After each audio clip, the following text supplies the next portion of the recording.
हमारा पूरा परिवार मेरे जन्म से पहले पाकिस्तान में था और जो ट्रेन कट गई थी पाकिस्तान से भारत आते समय जी। उस ट्रेन में पहले आना था हमारे परिवार को, हमारे परदादा जी को, हमारे परदादा जी की माता जी को। जानवरों की तरह ट्रेन में ठूसे गए लोग, तो उन्होंने कहा कि मेरी माँ तो लाहौर से जम्मू तक पहुँचते पहुँचते मर जाएगी। बात यह है कि वो तो बच गए, परिवार बच गया, लेकिन जो वो ट्रेन आई जम्मू पहुंची वो पूरी ट्रेन कटी हुई थी, उसमें जानवर भी कट गए थे और जो इंसान थे वो भी कट गए थे। पूर्व मंत्री भी रहे हैं, सपा की सरकार में भी रहे हैं, उस सरकार को छोड़कर भाजपा में आने का क्या उद्देश्य रहा और किन चुनौतियों का सामना करना पड़ा इस पूरे सफर में? मैं भले समाजवादी पार्टी की सरकार में मंत्री रहा, 2 बार रहा, लेकिन मैंने कभी राष्ट्रीय स्वयंसेवक संघ या शाखा से अपना कोई संबंध खत्म नहीं किया। पहलगाम में जो एक बहुत ही मानसिक विकृत होकर हमला किया गया था, किसी व्यक्ति का नहीं है, किसी धर्म का नहीं है, किसी जाति का नहीं, संपूर्ण हिंदुस्तानियों का है। वो है भारत की अस्मिता के साथ खिलवाड़। एक प्रकार से वो पहलगाम पर हमला ही है। पहलगाम में निर्दोष निहत्थे पर्यटकों पर, हिंदुओं पर जो हमला हुआ, इससे बड़ा कायराना काम शायद हो नहीं सकता।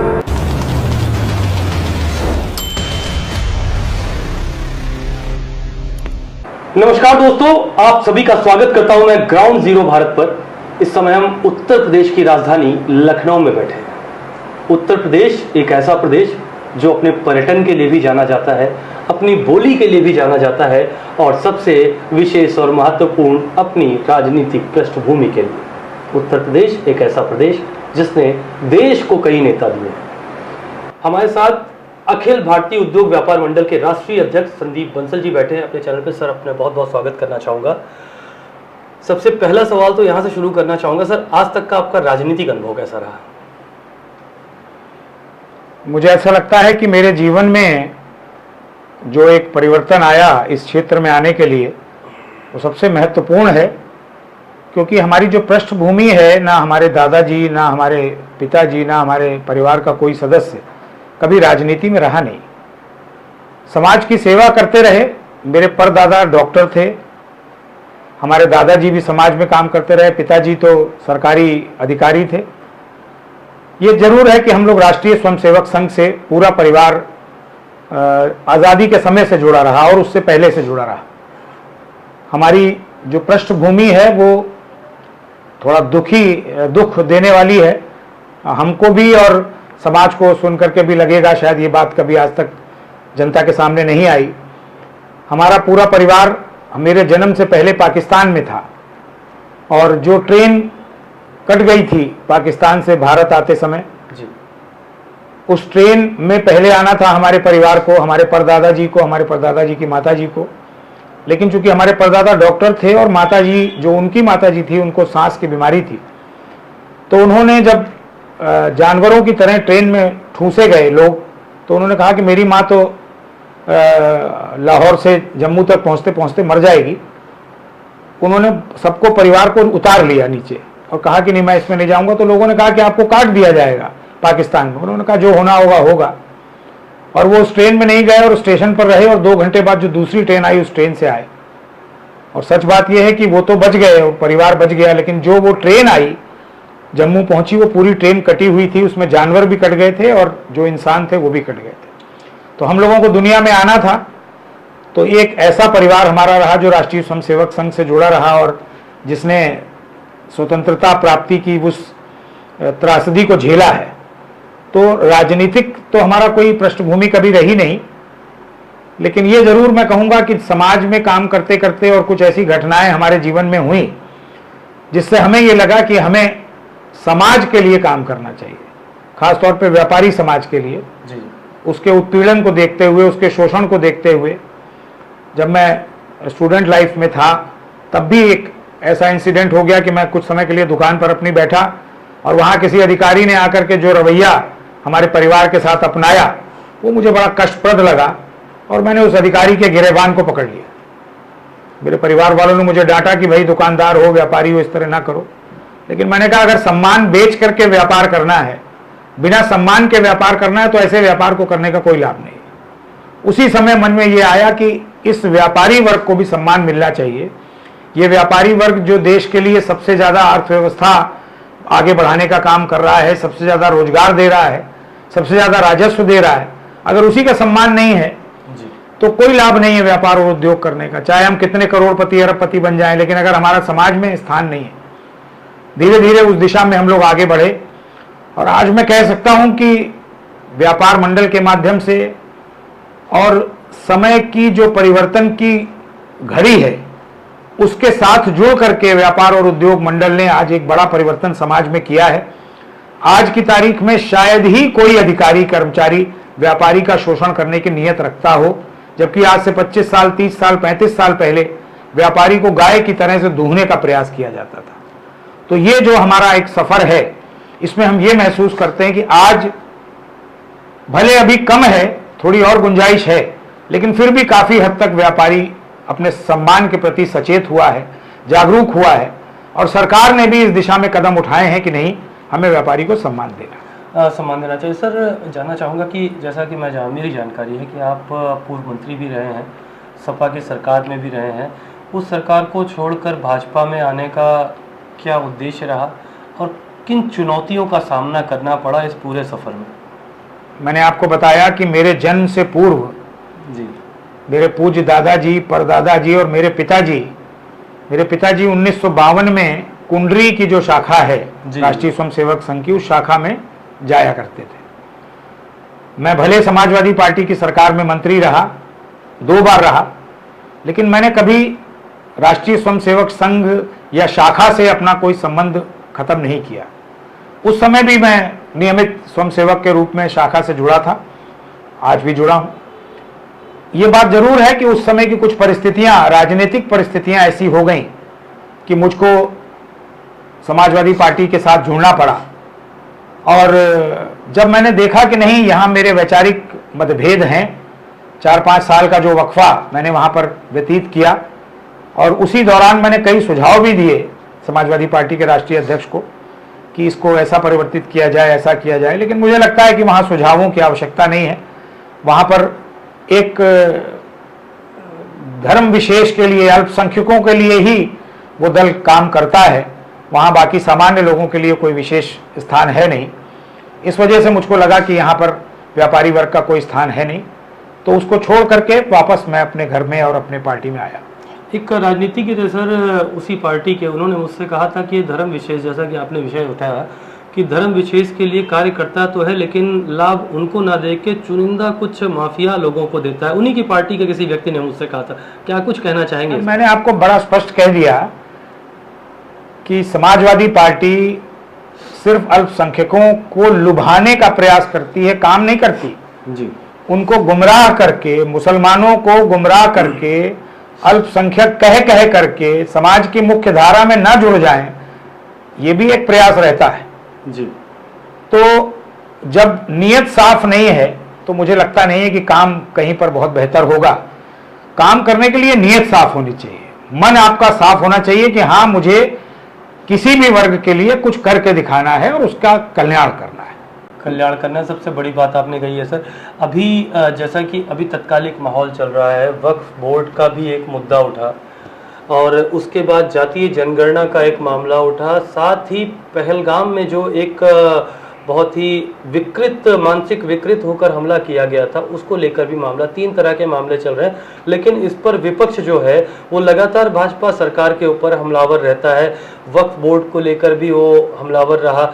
जातीय जनगणना जो अब हो रही है उसका भी श्रेय अब खुद लेना चाह रहा है, और पहलगाम हमले को लेकर भी कोई पॉजिटिव, मतलब सरकार की तरफ से उसने कुछ नहीं बोला, लेकिन उनकी जो बयानबाजी पाकिस्तान में बड़ा तेजी से वायरल हो रही है। क्या कुछ कहना चाहेंगे? वक्फ बोर्ड का मैं पूर्ण समर्थन करता हूं और देश के तमाम लोगों से कहूंगा कि इसका समर्थन करें। ये मुसलमानों के भी हक में है। जो बड़े बड़े माफियाओं ने, मेरे तो बहुत सारे मित्र जानने वाले ऐसे हैं जो ये कहते हैं, हो सकता है खुल के ना कह पाते हों, लेकिन ये कहते हैं कि ये वक्फ बोर्ड बनना चाहिए और इससे जो माफियागिरी हो रही है उस पर अंकुश लगेगा। जी। दूसरा, जो विषय आपने लिया अभी जातीय जनगणना का, मुझे लगता है ये भी जरूरी है जी।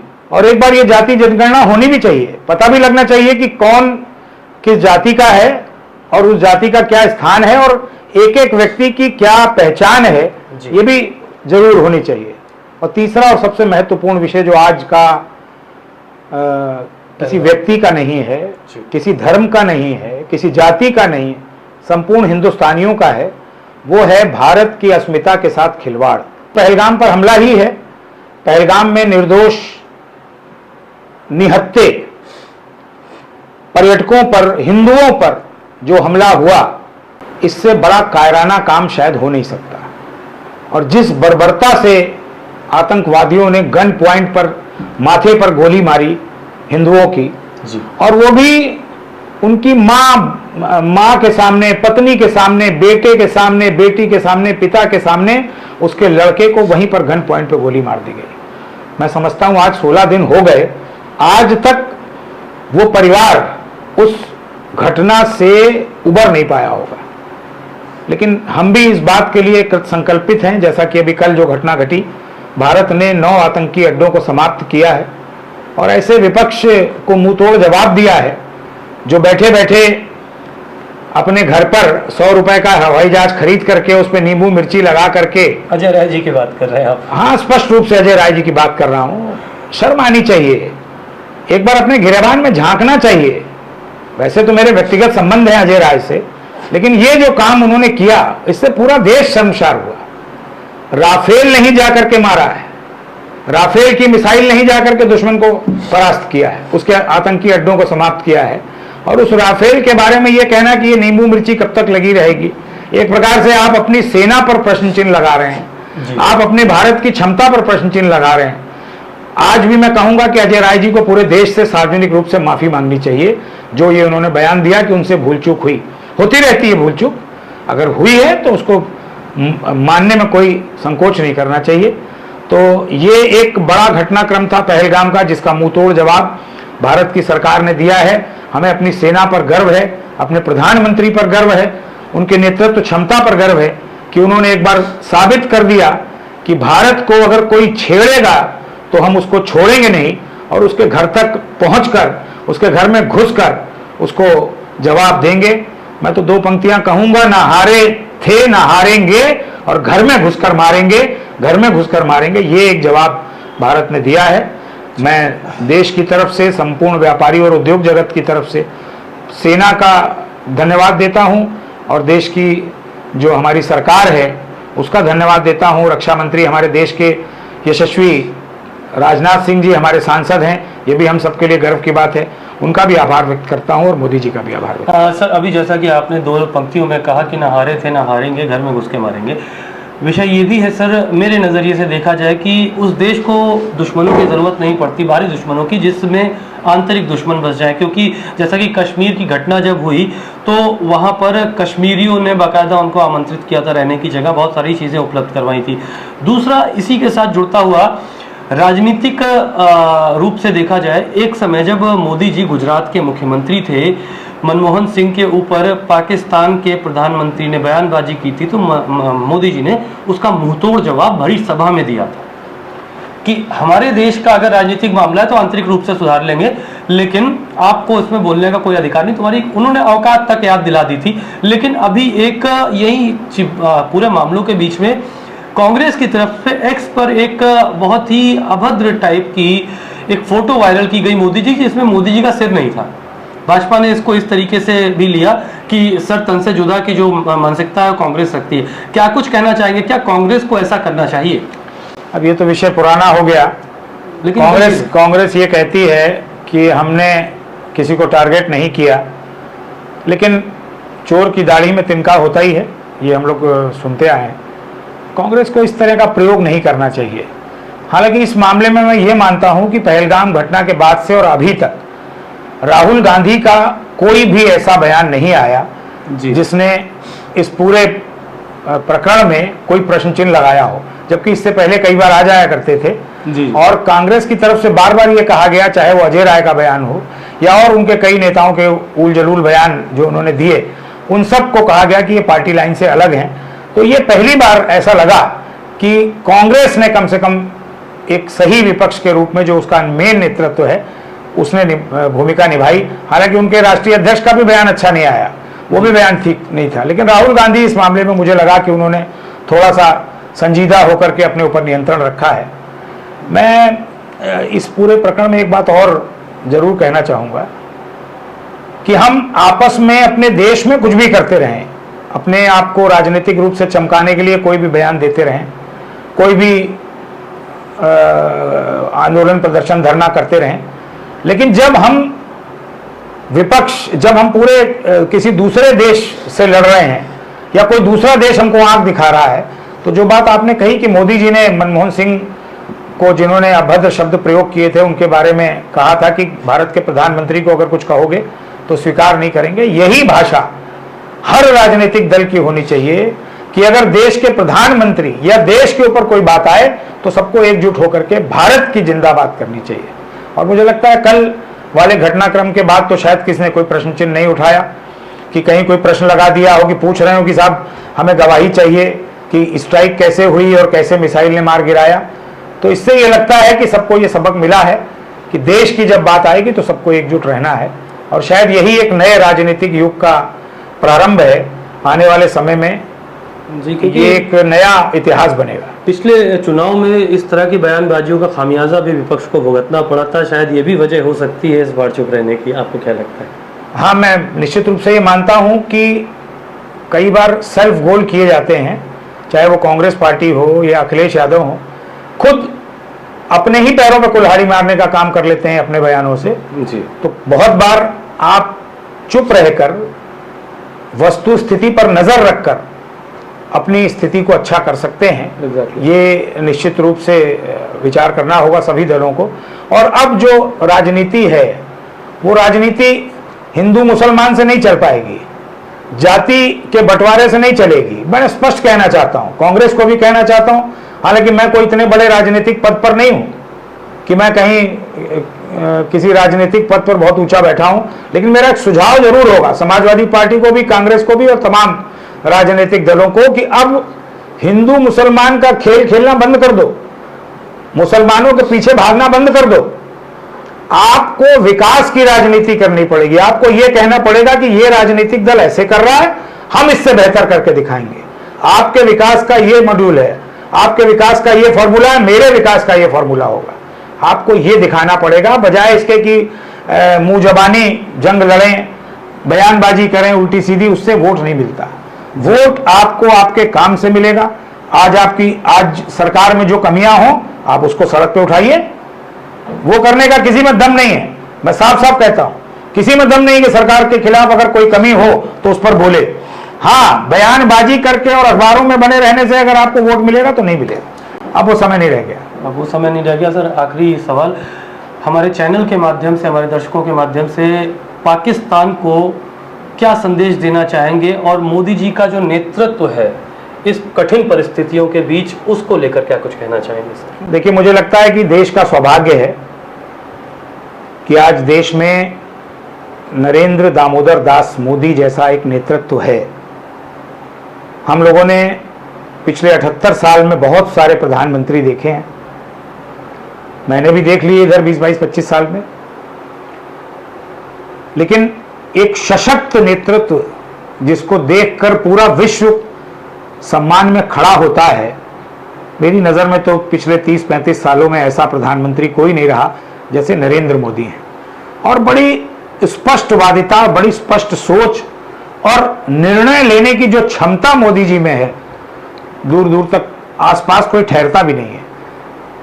जो निश्चय कर लिया कि ये करना है तो वो हो गया, चाहे वो नोटबंदी हो, चाहे वो जीएसटी लागू करने की बात हो। हम तो स्वयं जीएसटी का विरोध कर रहे थे, इसको हम स्वीकार करते हैं। 2017 में जब जीएसटी लगी, हम बार बार ये कह रहे थे कि पहले व्यापारियों को एजुकेट किया जाए, व्यापारियों को जानकारी दी जाए, उसके बाद जीएसटी लगे। और मैं आज भी कहूंगा, आज 8 बरस हो गए जीएसटी को लगे, अभी भी बहुत सी कमियां, अभी मैं यहां से निकल के जीएसटी की बैठक में जा रहा हूं, कमियां हैं, लेकिन धीरे धीरे सरकार ने उसको समझते हुए जिस तरह से व्यापारी को और उद्योग जगत को भरोसे में लेकर के निर्णय लिए, ये मोदी जी के नेतृत्व में ही संभव हो पाया है।